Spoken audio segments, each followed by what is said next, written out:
नमस्ते, मैं जयवीर चंद्रमौला आप सभी का स्वागत करता हूं आपके अपने यूट्यूब चैनल पर। आज हम बात करेंगे श्री गुरु राघवेंद्र सकारा बैंक स्कैम पर। RBI reserve bank of India Bengaluru में स्थित प्राइवेट बैंक श्री गुरु राघवेंद्र सकारा बैंक पर व्यापार करने पर प्रतिबंध लगा देता है। आरबीआई के अधिकारी द्वारा यह बयान दिया जाता है कि बैंक के ट्रांजैक्शन में अनेक प्रकार की इर्रेगुलरिटीज देखने को मिलती है, जिस कारण वह बैंक के व्यापार करने पर प्रतिबंध लगा देते हैं। आरबीआई के अप्रूवल के बिना 10 जनवरी 2020 के कामकाज के बाद से श्री गुरु राघवेंद्र सकारा बैंक कोई नया लोन नहीं देगा या लोन रिन्यू नहीं करेगा, कोई निवेश नहीं करेगा।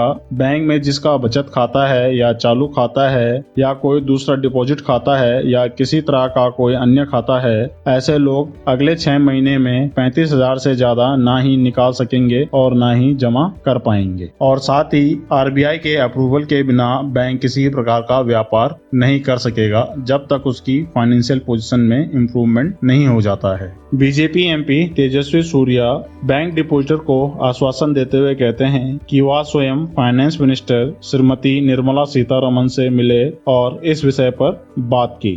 फाइनेंस मिनिस्टर ने इस इशू को पर्सनली मॉनिटर करने को कहा और साथ ही यह आश्वासन भी दिया है कि बैंक डिपॉजिटर का पैसा गवर्नमेंट द्वारा प्रोटेक्ट किया जाएगा। बैंक डिपॉजिटर श्री गुरु राघवेंद्र सकारा बैंक के बाहर विरोध प्रदर्शन शुरू कर देते हैं, जिसमें वह अपने रुपए विद इंटरेस्ट के साथ वापस लेने की मांग करते हैं। इस पर श्री गुरु राघवेंद्र सकारा बैंक के चेयरमैन के रामकृष्णन बैंक डिपॉजिटर से कहते हैं कि उनका पैसा 100% सेफ है। वह यह भी कहते हैं कि आरबीआई द्वारा बैंक का 300 करोड़ रुपए डिपॉजिट को लॉक किया गया है। श्री गुरु राघवेंद्र सकारा बैंक की स्थिति Punjab and Maharashtra cooperative bank जैसी हो जाती है, जिस पर आरबीआई रिस्ट्रिक्शन लगाते हुए केवल 1,000 रुपए की विड्रॉल की परमिशन देती है। हालांकि बाद में यह लिमिट चेंज कर दी जाती है और बैंक धारकों को 50,000 रुपए विड्रॉल की परमिशन देती है। आरबीआई यह रिस्ट्रिक्शन इसलिए लगाती है क्योंकि पीएमसी बैंक में कुछ इरेगुलरिटीज देखने को मिलती है जो बैंक अधिकारियों द्वारा की गई थी। RBI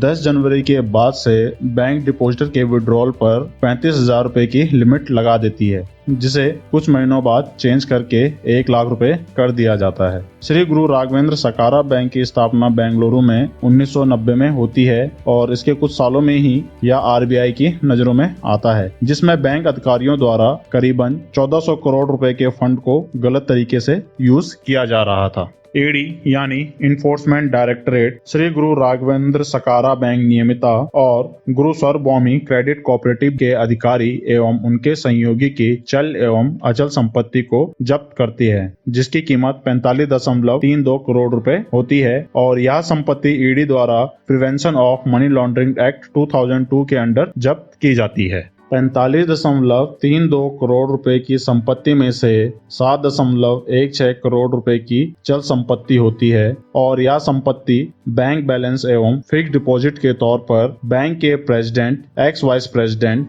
farmer CEO, present CEO एवं बैंक के अन्य अधिकारियों के नाम पर होती है।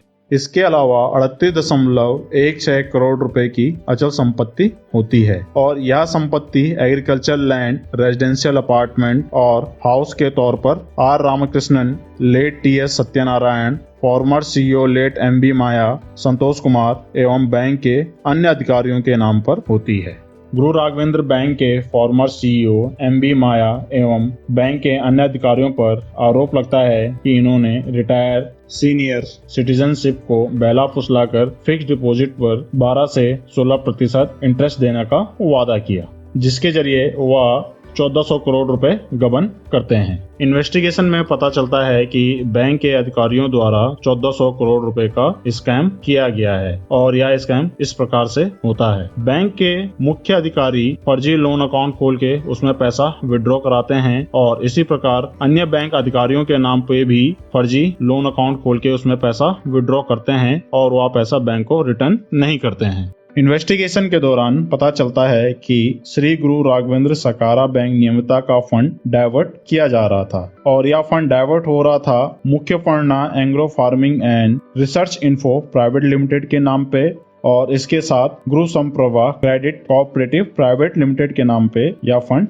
डाइवर्ट किया जा रहा था। मुख्य फंडना Engro farming and research info private limited के जो डायरेक्टर थे वह श्री गुरु राघवेंद्र सकारा बैंक के चेयरमैन के रामकृष्णा एवं उनकी पत्नी और बेटे थे। इन्वेस्टिगेशन के दौरान पता चलता है कि श्री गुरु राघवेंद्र सकारा बैंक के फॉर्मर सीईओ लेट एमबी माया फंड के जरिए अचल संपत्ति खरीद रहे थे और यह संपत्ति वह अपने नाम पर एवं बैंक के कर्मचारियों के नाम पर ले रहे थे। श्री गुरु राघवेंद्र द्वारा किए गए 1400 करोड़ रुपए का स्कैम आज भी बेंगलुरु हाई कोर्ट में चल रहा है। आपकी इस स्कैम पर क्या राय है, आप हमें कमेंट कर अवश्य बताएं और आपकी तरफ से कोई सुझाव है तो वह भी अवश्य दें। साथ ही आपके अपने YouTube चैनल जयवीर अमोला को सब्सक्राइब करना ना भूलें और वीडियो अच्छे लगे तो प्लीज इसे लाइक कीजिए, शेयर कीजिए और साथ ही बेल आइकन बटन दबाना ना भूलिए। वीडियो को अंत तक देखने के लिए धन्यवाद।